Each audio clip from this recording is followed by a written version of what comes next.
Hello everyone, आप सभी का स्वागत है आपके अपने यूट्यूब चैनल विशाल गौतम 783 पर। आज है 28 अक्टूबर 2024 और आज की इस वीडियो में मैं आपके लिए लेकर आया हूँ 28 अक्टूबर 2024 के डेली करंट अफेयर्स के कुछ इम्पोर्टेंट क्वेश्चंस। अगर आप किसी भी एग्जाम की तैयारी कर रहे हैं तो ये वीडियो आपके लिए काफ़ी ज़्यादा इम्पोर्टेंट रहने वाली है। अगर आप इस चैनल पर पहली बार आए हैं तो चैनल को सब्सक्राइब कर लीजिए और साथ ही बेल आइकन को भी ऑल पर प्रेस कर लीजिए, ताकि जब भी मैं कोई नई वीडियो अपलोड करूं तो सबसे पहले आप उस वीडियो को देख पाएँ। और आज की इस वीडियो की पीडीएफ फाइल आपको हमारे टेलीग्राम चैनल पर मिल जाएगी और टेलीग्राम चैनल का लिंक आपको इस वीडियो के डिस्क्रिप्शन में मिल जाएगा, तो आप वहां से इस टेलीग्राम चैनल को ज्वाइन कर सकते हैं। तो चलिए चलते हैं आज के अपने टॉपिक की ओर। पिछली वीडियो में जाना था लुआंग क्वांग को किस देश का राष्ट्रपति नियुक्त किया गया है। सही आंसर है वियतनाम। 16वें ब्रिक्स शिखर सम्मेलन 2024 की मेजबानी कौन सा देश कर रहा है? रूस का कजान। जैव विविधता शिखर सम्मेलन कहाँ आयोजित हुआ है? कोलंबिया के कैली में। किस राज्य के मदरसा शिक्षा बोर्ड ने राज्य भर के 416 मदरसों में संस्कृत को अनिवार्य विषय बनाने का प्रस्ताव दिया है? उत्तराखंड।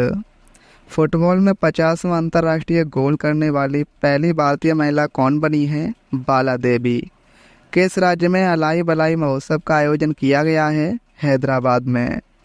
नमो भारत ट्रेनों के संचालन की पहली वर्षगांठ को चिन्हित करने के लिए किस तिथि को नई दिल्ली में नमो भारत दिवस मनाया गया है? 21 अक्टूबर को। विश्व ऑस्टियोपोरोसिस दिवस 2024 कब मनाया गया है? 20 अक्टूबर को। टेस्ट क्रिकेट में सबसे कम गेंद में 300 विकेट लेने वाले गेंदबाज कौन बने हैं? Kagiso Rabada. अक्टूबर 2024 में तमिलनाडु के किस जिले में 16वीं सदी के 2 प्रश्नों वाले ताम्रपत्र अभिलेखों की खोज की गई है? तिरुवल्लुर में। किस राज्य में 24वीं राष्ट्रीय पैरा तैराकी चैंपियनशिप 2024 का आयोजन किया गया है? गोवा में। Mount mammals of the world नामक पुस्तक के लेखक कौन हैं? M.K. रंजीत सिंह। आज का पहला क्वेश्चन है, हाल ही में संयुक्त राष्ट्र दिवस 2024 कब मनाया गया है? सही आंसर है ऑप्शन बी, 24 अक्टूबर को। हर साल 24 अक्टूबर को संयुक्त राष्ट्र दिवस मनाया जाता है और इसकी स्थापना 1945 में हुई थी और यूएन का मुख्यालय न्यूयॉर्क में स्थित है। संयुक्त राष्ट्र की स्थापना 24 अक्टूबर 1945 में उस वक्त की गई थी जब संयुक्त राष्ट्र चार्टर लागू हुआ था। इसमें भारत सहित 49 अन्य देशों ने संयुक्त राज्य अमेरिका के साथ संयुक्त राष्ट्र चार्टर पर हस्ताक्षर किए थे। इसे द्वितीय विश्व युद्ध के बाद ग्लोबल पीस और सिक्योरिटी को बनाए रखने के उद्देश्य से लागू किया गया था और इसका मुख्य उद्देश्य है वैश्विक शांति, सहयोग और विकास को बढ़ावा देना। किस राज्य में यातायात निगरानी के लिए नया सिटीजन सेंटिनल ऐप लॉन्च किया गया है? सही आंसर है ऑप्शन बी, केरल में। केरल के मोटर वाहन विभाग ने यातायात कानून प्रवर्तन को सुदृढ़ करने के लिए नागरिकों को सड़क सुरक्षा सुनिश्चित करने में सक्रिय रूप से भाग लेने का अवसर देने के उद्देश्य से citizen sentinel mobile app launch किया है और यह ऐप उपयोगकर्ताओं को यातायात अपराधों की तस्वीरें या वीडियो कैप्चर करके अपलोड करने की सुविधा देता है। केरल भारत का तीसरा राज्य है जिसने एम परिवहन सिटीजन सेंटिनल ऐप को लागू किया है और इसके पहले छत्तीसगढ़ और उड़ीसा में यह शुरू किया गया था। केरल की राजधानी तिरुवनंतपुरम है। मुख्यमंत्री हैं पिनरई विजयन और राज्यपाल हैं आरिफ मोहम्मद खान। अब बात करें हरियाणा करंट अफेयर्स की, तो 2024 में पहली बार वैश्विक महिला कबड्डी लीग की शुरुआत कहाँ हुई थी? हरियाणा में। एनटीपीसी किस राज्य में ग्रीन चारकोल संयंत्र स्थापित करेगी? हरियाणा में। 5000 युवाओं को नौकरियां प्रदान करने के लिए आईटी सक्षम युवा योजना को शुरू किया है? हरियाणा राज्य ने। हरियाणा में जीडीपी में किस राज्य को पीछे छोड़ दिया है? पंजाब ने। हरियाणा उच्च न्यायालय के मुख्य न्यायाधीश कौन हैं? न्यायमूर्ति शील नागो। हरियाणा सरकार के 19 अतुलनीय वर्ष एक नए एवं जीवंत हरियाणा का उदय शीर्षक नामक पुस्तक का विमोचन किसने किया? उपराष्ट्रपति जगदीप धनखड़ ने। वन मित्र योजना का उद्घाटन किसने किया है? हरियाणा राज्य सरकार ने। बॉक्सिंग सब जूनियर नेशनल चैंपियनशिप किसने जीती है? हरियाणा ने। महिलाओं में स्तन कैंसर की शीघ्र पहचान और रोकथाम के उद्देश्य से सवेरा कार्यक्रम का उद्घाटन किसने किया? हरियाणा के पूर्व मुख्यमंत्री मनोहर लाल खट्टर ने। भारत अंतर्राष्ट्रीय विज्ञान महोत्सव 2023 किस राज्य में शुरू हुआ है? हरियाणा में। दलितों कोटा लागू करने वाला पहला राज्य कौन सा बना है? सही आंसर है ऑप्शन बी, हरियाणा। हरियाणा दलित समुदाय के लिए कोटा लागू करने वाला पहला राज्य बन गया है, जिसमें अनुसूचित जातियों का वर्गीकरण किया गया है और यह निर्णय सुप्रीम कोर्ट के अगस्त 2023 के उस फैसले के बाद दिया गया है, जिसमें राज्यों को एससी और एसटी समुदायों को विभाजित कर आरक्षण देने की अनुमति दी गई है। हरियाणा के इस फैसले का उद्देश्य वंचित अनुसूचित जातियों के रोजगार क्षेत्रों में कम प्रतिनिधित्व को सुधारना है और इसके तहत सरकारी नौकरियों और शिक्षा में अनुसूचित जातियों के लिए 20% आरक्षण निर्धारित किया गया है। हरियाणा की राजधानी चंडीगढ़ है। मुख्यमंत्री हैं नायब सिंह सैनी और राज्यपाल हैं बंडारू दत्तात्रेय। अक्टूबर 2024 में दुनिया की सर्वोच्च रैंक वाली भारतीय टेबल टेनिस खिलाड़ी कौन बनी है? सही आंसर है ऑप्शन सी, श्रीजा अकुला। भारतीय महिला टेबल टेनिस खिलाड़ी श्रीजा अकुला जो हैं वो 2024 पेरिस ओलंपिक में अपने दमदार प्रदर्शन के बाद दुनिया की सर्वोच्च रैंक वाली भारतीय खिलाड़ी बन गई हैं। अंतर्राष्ट्रीय टेबल टेनिस महासंघ द्वारा जारी नवीनतम रैंकिंग में श्रीजा अकुला को महिला एकल में विश्व नंबर 22 का स्थान दिया गया है। उन्होंने मनका बत्रा का रिकॉर्ड तोड़ दिया है, जिन्होंने एकल स्पर्धा में अपने करियर की सर्वश्रेष्ठ विश्व नंबर 24 रैंक हासिल की थी। केवल 2 भारतीय टेबल टेनिस खिलाड़ी श्रीजा अकुला और मनिका बत्रा एकल स्पर्धा में शीर्ष 25 विश्व रैंकिंग में अपनी जगह बना पाई हैं। बात करें अंतर्राष्ट्रीय टेबल टेनिस महासंघ की, तो अंतर्राष्ट्रीय टेबल टेनिस महासंघ पुरुषों और महिलाओं की टेबल टेनिस की विश्व शासी निकाय है। इसकी स्थापना 1926 में हुई थी और मुख्यालय इसका लोजेंज स्विट्जरलैंड में है। नेक्स्ट क्वेश्चन है, कोयला मंत्रालय के सचिव का पदभार किसने ग्रहण किया है? सही आंसर है ऑप्शन ए, विक्रम देवदत्त ने। कोयला मंत्रालय के सचिव का पदभार श्री विक्रम देवदत्त ने ग्रहण किया है। विक्रम देवदत्त ने BL कांता राव का स्थान लिया है, जो वर्तमान में खान मंत्रालय के सचिव हैं और वे कोयला मंत्रालय का अतिरिक्त प्रभार भी संभाल रहे थे। भारत सरकार के कोयला एवं खान मंत्री श्री जी किशन रेड्डी हैं। बंगाल की खाड़ी में उठे चक्रवाती तूफान दाना दाना का नामकरण किस देश ने किया है? ऑप्शन बी, कतर ने।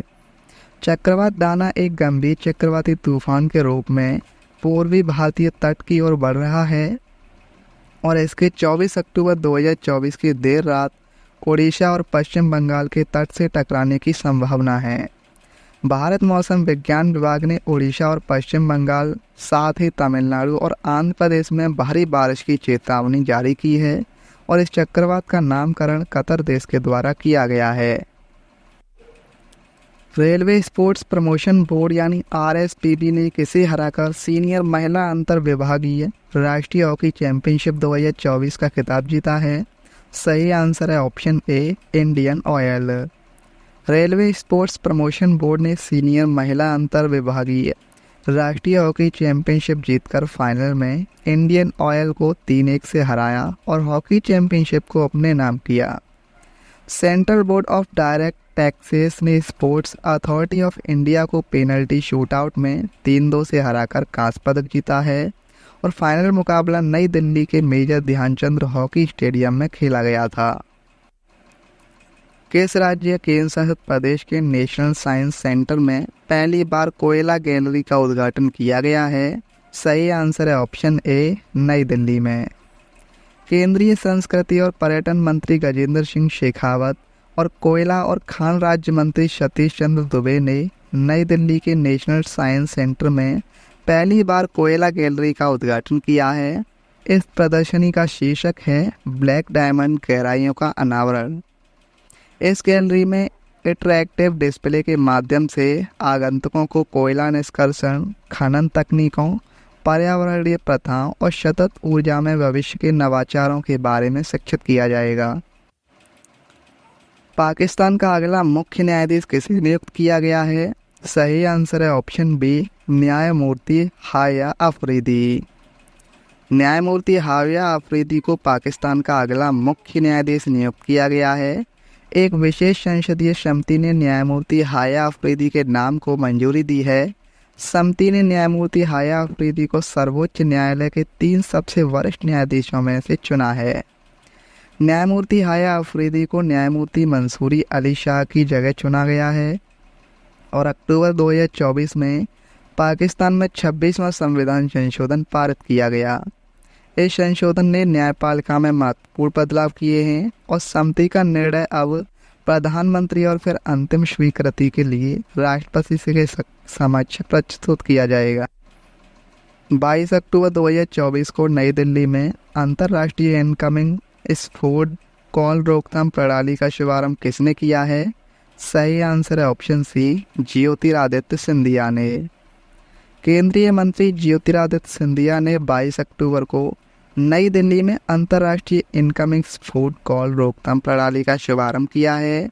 भारतीय दूरसंचार उपभोक्ताओं को आने वाली अंतर्राष्ट्रीय धोखाधड़ी वाली कॉलों की पहचान करने और उन्हें ब्लॉक करने के लिए संचार और दूरसंचार सेवा विभाग द्वारा संयुक्त रूप से यह प्रणाली विकसित की गई है।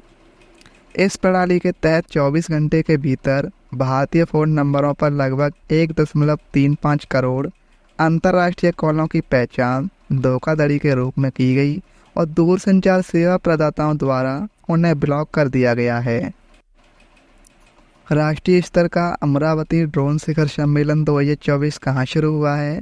सही आंसर है ऑप्शन बी, आंध्र प्रदेश के अमरावती में। आंध्र प्रदेश के मुख्यमंत्री एन चंद्रबाबू नायडू और केंद्रीय नागरिक उड्डयन मंत्री के राम मोहन नायडू ने 2 दिवसीय राष्ट्रीय स्तर के अमरावती ड्रोन शिखर सम्मेलन 2024 का उद्घाटन किया है और इसका मुख्य उद्देश्य है ड्रोन निर्माण में निवेश आकर्षित करना और ड्रोन प्रौद्योगिकी के भविष्य पर चर्चा को बढ़ावा देने के लिए एक मंच तैयार करना। आंध्र प्रदेश सरकार का लक्ष्य शिखर सम्मेलन का उपयोग राज्य को देश की ड्रोन राजधानी के रूप में स्थापित करने के लिए करना है। इसमें 5000 से अधिक ड्रोन के साथ भारत का सबसे बड़ा ड्रोन शो विजयवाड़ा में कृष्णा नदी के तट पर आयोजित किया गया है।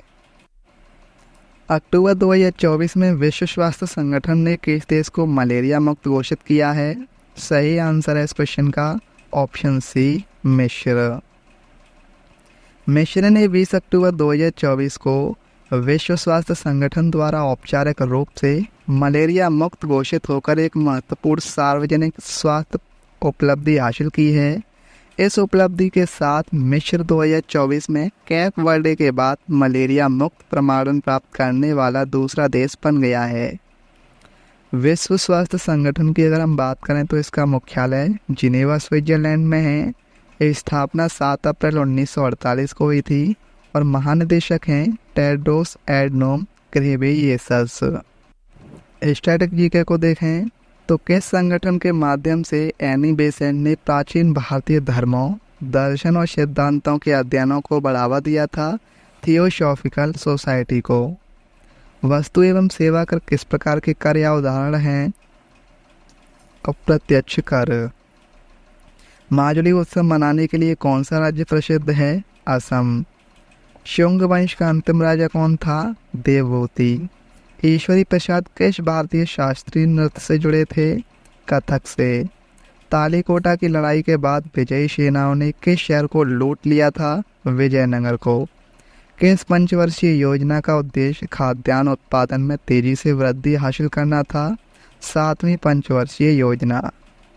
प्रथम महिला क्रिकेट विश्व कप की मेजबानी किस देश द्वारा की गई थी? इंग्लैंड के द्वारा। अफ्रीका की सबसे बड़ी झील और दुनिया की दूसरे सबसे बड़ी मीठी झील विक्टोरिया झील किन देशों में है? तंजानिया, युगांडा और केन्या में। 2011 की जनगणना के अनुसार भारत की जनसंख्या घनत्व कितना है? 382 व्यक्ति प्रति वर्ग किलोमीटर।